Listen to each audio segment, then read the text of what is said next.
Hello guys, welcome to my YouTube channel unique English grammar. Part 5 में आज मैं आपको यूज ऑफ हैज़, हैव और हैड, ये हैज़ और हैव का प्रेजेंट टेंस में यूज किया जाता है।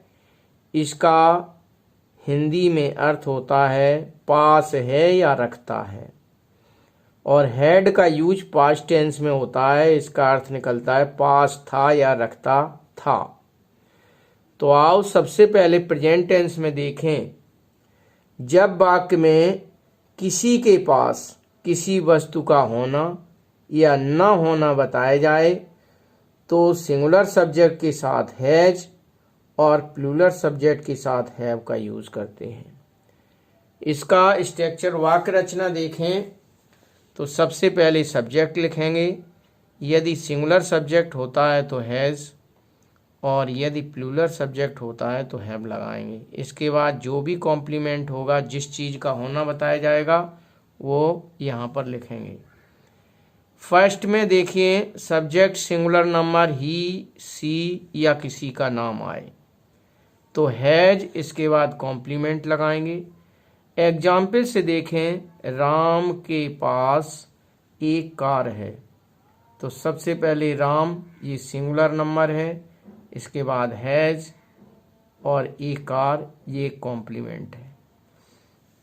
तो राम के पास एक कार है, राम हैज आ कार। वह एक बकरी रखती है तो वह के लिए सी, हैज ये सिंगुलर नंबर है तो सी हैज आ गोट। वह एक तोता रखता है या उसके पास एक तोता है तो ही हैज आ पैरट। तो यानी कि किसी के पास किसी वस्तु का होना बताया जाता है तो हैज और हैव का प्रयोग करते हैं। तो सिंगुलर के साथ ये मैंने 3 एग्जाम्पल दिए, इनमें हैज का प्रयोग किया गया है। और सेकंड में देखें, subject I, we, you, they, boys या गर्ल्स, ये सब्जेक्ट आते हैं तो इनके साथ हैव का यूज़ होगा। इसके बाद कॉम्प्लीमेंट। आओ एग्जाम्पल से देखें, मेरे पास एक कुर्सी है तो मेरे के लिए आई हैव अ चेयर। ये भले ही सिंगुलर नंबर है लेकिन आई के साथ हैव का यूज होता है। I have a chair. Second example देखें, तुम्हारे पास एक गाय है तो यू हैव अ काऊ। लड़कों के पास 2 बल्ला हैं, बॉयज हैव 2 बैट्स। यहाँ बॉय जो है प्लूरल नंबर है इसलिए इसके साथ हैव आया है। यू प्लूरल नंबर है, हैव आया है। आई फर्स्ट पर्सन सिंगुलर नंबर है लेकिन इसके साथ हैव आता है। तो ये गाइज आप समझ गए कि जब सेंटेंस के अंदर किसी वस्तु का होना या न होना प्रेजेंट टेंस में बताया जाता है, पहचान क्या है हूँ, हो अंत में आएगा तो वो प्रेजेंट टेंस है। और प्रेजेंट टेंस में किसी के पास किसी वस्तु का होना बताया जाए तो सिंगुलर सब्जेक्ट के साथ हैज और प्लूरल सब्जेक्ट के साथ हैव का यूज करना है। आओ इसका नेगेटिव सेंटेंस बनाकर देखें कि नेगेटिव सेंटेंस हम किस तरह से बनाते हैं। तो नेगेटिव सेंटेंस बनाने के लिए सबसे पहले सब्जेक्ट, सिंगुलर सब्जेक्ट है तो हैज नॉट और प्लूरल सब्जेक्ट के साथ हैव नॉट, इसके बाद कॉम्प्लीमेंट। नेगेटिव सेंटेंस को हम 2 तरीके से बना सकते हैं। सिंगुलर सब्जेक्ट्स के साथ डज नॉट, इसके बाद हैव, या डू नॉट प्लस हैव। तो 2 तरीके से बना सकते हैं। एग्जाम्पल में देखिए, राम के पास एक कार नहीं है तो Ram has not a car, या फिर Ram does not have a car. तो डज नॉट लगा देंगे तो फिर हम इसकी फर्स्ट फॉर्म हैव लगाएंगे, ये ध्यान रखना है। नहीं तो आप ऐसे यूज कर सकते हो कि Ram has not a car, I have not a cow, या फिर I do not have a cow. तो ये चीज़ आपको ध्यान रखना है, हम दोनों तरीके से बना सकते हैं। चाहे तो हैज हैव के बाद तुरंत नॉट लगा दें जैसा कि मैंने ये स्ट्रक्चर लिखा है, या डज नॉट डू नॉट लगा करके वर्ब के यानी कि हैव का यूज करना, ये फर्स्ट फॉर्म में होती है। इंटेरोगेटिव सेंटेंस कैसे बनाएंगे? अगर क्वेश्चन वर्ड दिया गया है तो क्वेश्चन वर्ड बनाएंगे, लिखेंगे, और क्या शब्द से शुरू हुआ है, तो सेंटेंस को हैज हैव से शुरू करते हैं। इसके बाद सब्जेक्ट लिखेंगे, यदि सेंटेंस नेगेटिव भी है तो नोट लगा देंगे, फिर कॉम्प्लीमेंट अंत में जो है क्वेश्चन मार्क लगाएंगे। क्या मोहन के पास एक चाकू है, ये क्या से शुरू हुआ है, मोहन सिंगुलर नंबर है तो हैज पहले आएगा। हैज मोहन आ नाइफ, या इसको डज लगाकर भी बना सकते हैं, does Mohan have a knife, जैसा कि मैंने ऊपर आपको बताया कि डज डू का भी प्रयोग कर सकते हैं, लेकिन फिर हैव का प्रयोग होगा। तुम्हारे पास कितनी पुस्तकें हैं, तो हाउ मेनी बुक्स, ये बुक्स एक साथ आएगा, कितनी पुस्तकें यानी कि how many books. Do you have, या इस तरह से भी लिख सकते हैं, how many books have you. Third में देखें, क्या तुम्हारे पास एक गाय नहीं है, तो have you not a cow, या फिर do you not have a cow. तो दो तरीके से हमने आपको बताया कि नेगेटिव इंटेरोगेटिव बनाते हैं तो हेल्पिंग वर्ब हम डज डू का प्रयोग करके हैव का यूज करेंगे, और डायरेक्ट अगर करना है तो हैज के बाद नॉट और हैव के बाद नॉट लगा देंगे।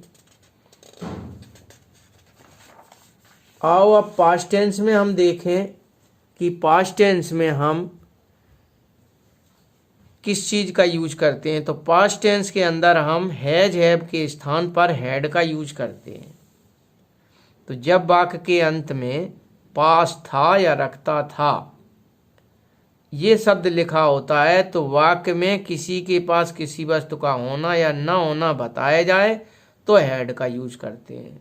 फिर चाहे सब्जेक्ट सिंगुलर नंबर हो या प्लूरल नंबर, सिर्फ हैड का यूज किया जाता है। इसके बाद कॉम्प्लीमेंट।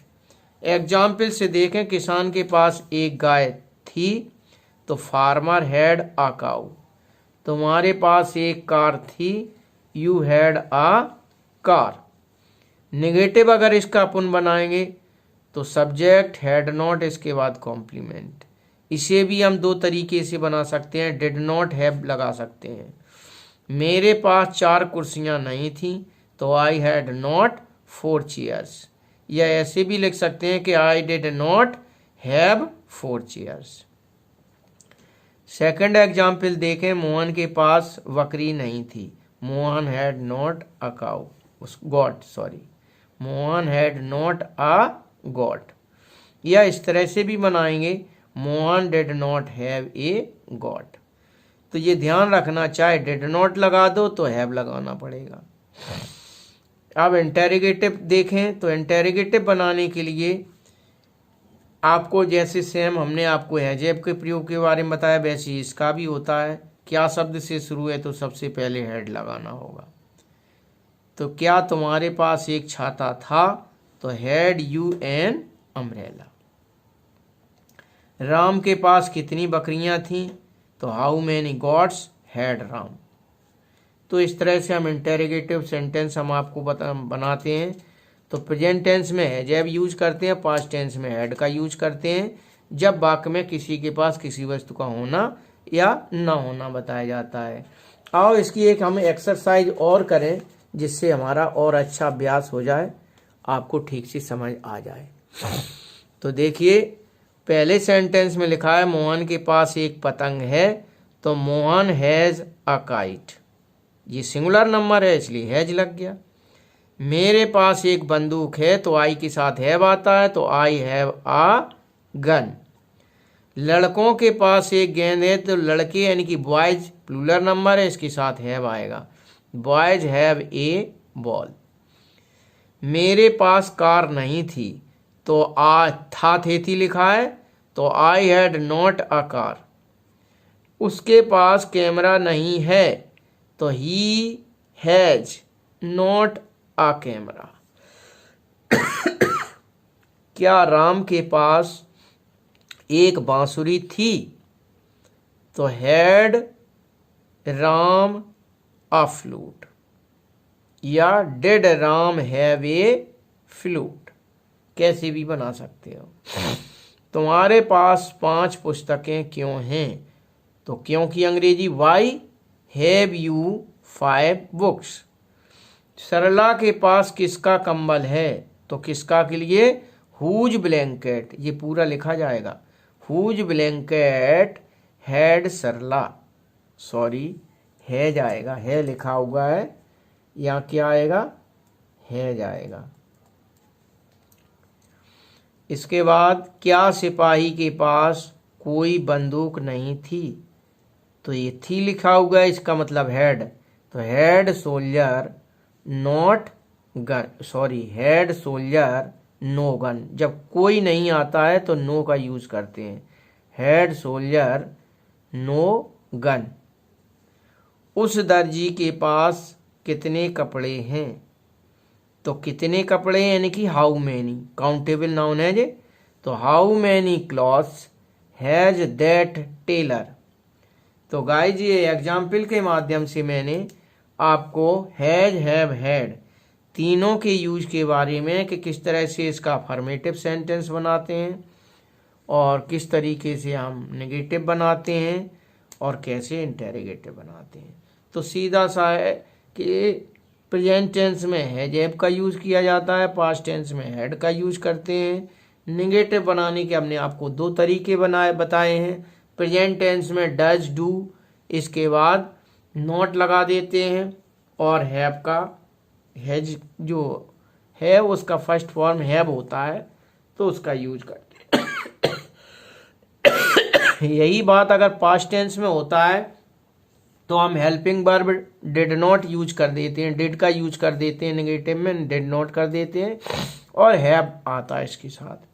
तो आप जैसे भी चाहें जो आपको सरल लगे, मैंने दोनों प्रकार इसलिए बताए क्योंकि किसी जगह आपको इस तरह के यूज भी मिलेंगी तो आप कंफ्यूज ना हो। तो गाइज आज का टॉपिक मैं यहीं समाप्त करता हूँ और नेक्स्ट टॉपिक में मैं नेक्स्ट जानकारी दूंगा। आज का टॉपिक यहीं समाप्त होता है। जय हिंद, जय भारत।